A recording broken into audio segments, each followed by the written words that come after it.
In this video, I'm going to be giving my spoiler-free review of She-Hulk, the latest Marvel Disney Plus show. Now, only 2 years in, we're pretty well ingrained into this era of Disney Plus Marvel shows. You know, we've had several in just the 2 short years that we've been having them. Now, She-Hulk from its promotional material drew a fair amount of criticism, with criticism ranging from its CGI to its tone and other things. I thought the initial trailer looked fun and had me excited to watch the show. Now, I do wish I hadn't watched the second trailer that came out, because in my opinion, it just showcased a little bit too much and ruined any kind of surprises, but it is what it is. She-Hulk tells the story of Jen Walters, cousin of Bruce Banner, who through an accident gains the powers of the Hulk. Now, different from her cousins, that when she goes green, she's without sort of the alter ego and is in full control of herself, unless severely angered, of course. After this, she finds a new way to continue her law practice, a unique way, by getting employed by a company needing an enhanced lawyer, and takes the kind of cases that only a superpowered lawyer could handle. Now, comedy has always been a signature of the MCU. You know, while some films and properties like Captain America, Black Panther, or the Black Widow movie are noticeably more serious in tone, stuff like Guardians of the Galaxy, Ant-Man, the 2 latest Thor installments have leaned heavily into the comedic side. No matter how comedic any Marvel property has been, though, none of them have anything on the levels that She-Hulk goes to. You know, She-Hulk goes to a whole nother level when it comes to comedy and just making you laugh, and just the uniqueness and the quirkiness being the main focus. This comes from the type of personality that Jen Walters is and the kind of quirky characters that surround her life. There's also a very noticeable gimmick this series includes that contributes to this, but I'll get more into that later. The show features a unique story structure, much different from anything we've seen from the other MCU shows, where pretty much every other live-action superhero show, Marvel or DC, opts for a clear through-line story structure where everything is connected week to week, episode by episode. This show opts for what I would describe as a week-to-week, case-by-case story type structure, where everything is kind of different week to week in terms of what the main sort of story focus is, and things are going case by case, literally, as Jen is dealing with a new trial, a new case, going week to week, and that sort of stuff. It's actually kind of appropriate because you're dealing with a show about a lawyer, so it kind of makes sense for the show to have a story structure like this. The larger overall story is largely subsidiary here to the tone and the humor of the show. You know, that's honestly the main focus, clearly the main focus here. And honestly, I thought the show got off to an amazing start with that first episode. You know, that first episode, the introduction to all this, it just had all the elements working for it and had me thinking, wow, by the end, wow, this might end up being Marvel's best of these shows right here.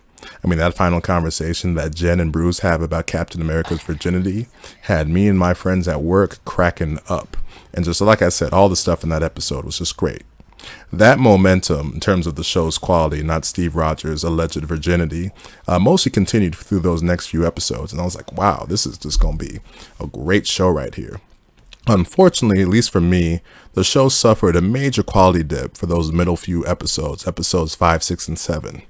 Even by this show's admittedly lesser story standards, those episodes were just pure nonsense. One episode involved She-Hulk suing an enhanced woman named Titania for using the copyright usage of the name She-Hulk, and it was through like perfume and stuff like that. The other, there was a wedding special episode. And then the other one was a group therapy session episode for Jen, where she's talked to by Emil Blonsky and his enhanced friends. Needless to say, I thought these episodes were not very good, and honestly, the show just kind of lost me. These episodes were very fillerish, and in terms of the quality, they just were not up to the standards that those first few episodes were. It honestly went from me thinking that initially from the beginning that, wow, this might end up being Marvel's best show, to where it actually ended up being the worst for me after those few episodes went. Quality then returned to the show with those next episodes with the introduction of Matt Murdock, and it was great to see Cox fully back in the role as Matt Murdock and Daredevil. And just honestly, just weird to see the character here in a series so different in tone from those 3 seasons of Daredevil that we saw on Netflix. Now, I mentioned that this show had a gimmick that contributed to its unique tone and style, and that's the fourth wall breaking gimmick. For those unfamiliar with this sort of phrase or whatever, this terminology, this is where characters are aware that they're in a film, TV show, book, or whatever medium, and make comments or do actions directed at this. Case in point, check out the stuff that Deadpool does in his films. This was hinted at, this whole fourth wall gimmick was hinted in the first trailer, and it ended up being a consistent element throughout all the episodes of the show. At times, the gimmick was honestly a bit too much, but it definitely had its moments and definitely contributed to the show's uniqueness. Now, when it came to the finale, this is where things got taken to a whole nother level when it came to the fourth wall breaking. It was honestly surreal to watch what the kind of stuff they did in this finale, and had me thinking to myself and saying to myself while watching this that this is absolutely fucking insane, and just like, how the hell did they come up with this idea? It was so crazy that after this episode, I finally had to look up and see, does She-Hulk have this gimmick in the comics where she breaks the fourth wall? And sure enough, she does. Even before Deadpool was created, She-Hulk was the first to do this. In that light, it made me look at what they did here in the finale and just all the episodes in general, just like, wow, that's actually brilliant use of fourth wall breakage, and made me appreciate the kind of creative stuff they did here in the finale. It was so mind-blowing that Deadpool is really going to have to up his game when it comes to his official MCU debut. It's the kind of stuff that has to be seen to believed, because if you had told someone who hadn't seen what happens here, what happens in this finale, they would think you were cracked out when you describe it. It's weird though, because when it comes to the overall conclusion of the season, I can only give it so much credit. I mean, it's amazingly creative what they did here, but it is a cheat to what admittedly was not the best writing when it came to the overall story. Regardless, the show is a unique gem in the MCU with the kind of stuff that's done here that just has to be seen to believed. You know, I thought the performances were really good. I mean, She-Hulk, she's going to be an absolute star in the MCU. A lot of good stuff there, and then some bad also, some stuff that wasn't so great. But overall, the show was fun enough.